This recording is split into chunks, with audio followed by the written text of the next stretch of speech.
There's a fair bit happening in the world at the moment. There's the war between Russia and Ukraine, Chinese threats towards Taiwan, the conflict in the Gaza Strip, and it looks like we might also be on the verge of an escalation between the United States and Iran. Doesn't it make you realise that we are lucky to live in Australia? However, that luck also brings a sense of responsibility and a realisation that we aren't totally insulated. Our economy is deeply tied to the Indo-Pacific, which means any escalation involving China or major shipping routes still hits our shores eventually. It affects our wallets or our hip pockets. So while we continue to debate immigration policy and the number of people we're letting into the country, we must also ensure they leave the tensions brewing in their homeland at the door. It's the reason why Angus Taylor has seized on the need for these people to meet a much more stringent set of Australian values. And I was only thinking this morning, how would the diggers feel about the country we're living in at the moment, considering what happened down at Bondi on December 14? They fought an enemy overseas. We're now fighting these radical elements of our society on home soil.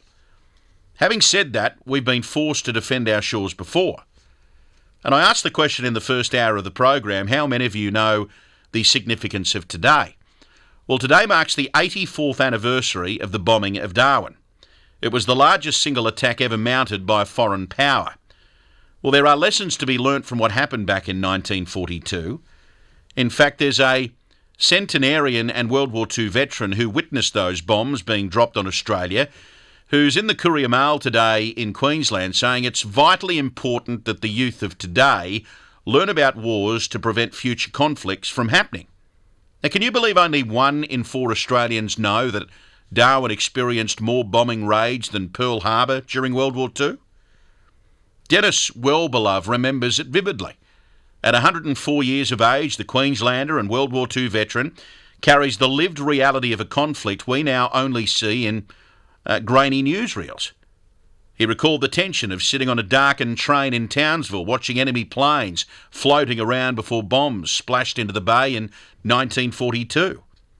His service as a corporal in the 61st Infantry Battalion took him from the defensive lines of Milne Bay to the malaria-ridden jungles of Papua New Guinea and Bougainville. He didn't fight for glory, he fought, as he puts it, because it was necessary at the time. Mr. Wellbeloved's message to the youth of today is clear. Knowledge is a preventative medicine.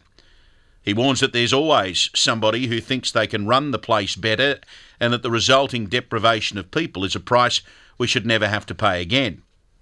His reflection that Australia is a lucky country comes with a sharp caveat. Our current way of life, our freedoms, our security and our sovereignty was not a historical inevitability. Our diggers fought for the freedoms we enjoy today, and we cannot lose sight of that.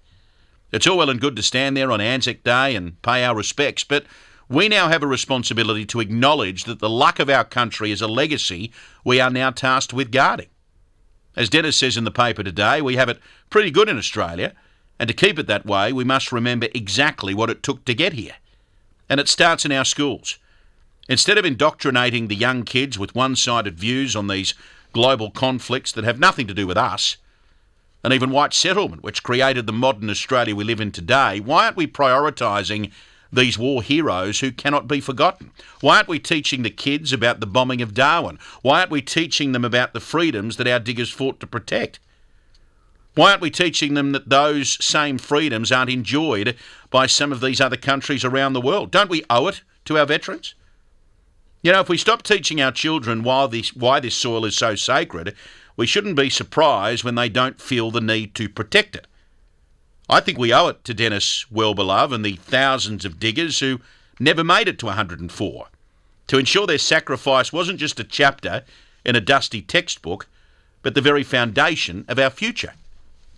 We are indeed the lucky country, but luck runs out when memory fails. It's time we started acting like a nation that remembers. And, you know, Dennis has done his part. He held the line when the bombs were falling. Now the baton's in our hands. If we want to remain the lucky country, we have to be an informed country, a grateful country, and above all, a country that knows exactly who we are and exactly what it took to get here.